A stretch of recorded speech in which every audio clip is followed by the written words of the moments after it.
Hi guys, I just wanted to run through the family daycare business model because I've answered a few questions online, so just to make sure that everybody's got the same information, I just wanted to run through this with you just to make it all clear in your head.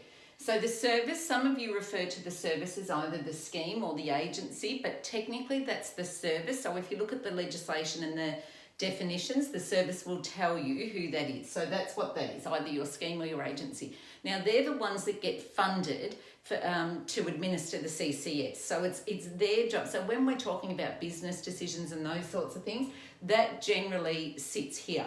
So the service is funded to provide education and care services to children that enrol in their service, not with the educator. So we need to be really clear that they're not enrolled with the educator, they're placed with the educator, they're enrolled in the service. So that's how the legislation works.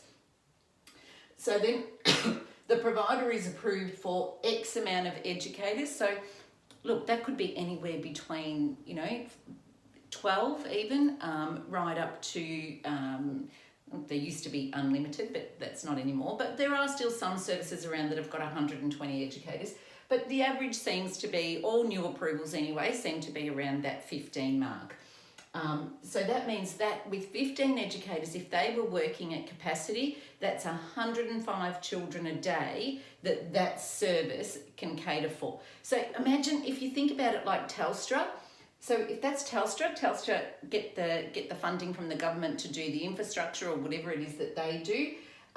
They get awarded X amount of dollars and they use those dollars and then they give those dollars to the contractors, which in our case are the educators. So you're contracted, yes, you run your own small business, and yes, you should have proper governance arrangements in place so that you know where your liabilities sit. And don't forget, under the education and care legislation, family daycare educators are liable for fines, which is very different to centre-based educators. So just remember, you're contracted to the service to deliver an education and care program. So I'm seeing so many of you right now talking about making business decisions. That if you're referring to any of the government's advice around making business decisions, they're actually talking about the service making a business decision, not the contractor, the educator making a business decision.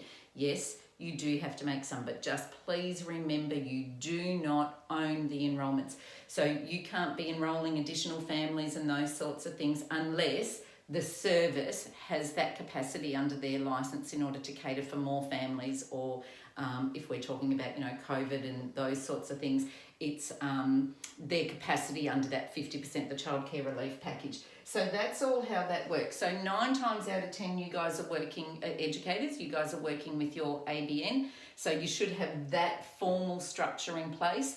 Now, you should be paying your own superannuation, you should be paying your own taxes, those sorts of things. So you want to be making enough money that gives you a wage out of what the service gives you. So I hope that makes sense. So that's how the government unpacks the business model. So that's exactly how it is. Service gets funded, they get, approved for X amount of educators, and then they use contractors in order to deliver that service to families and children. Okay, so I hope that makes sense. I'm going to put some links in the video, so if you do need any questions answered, feel free.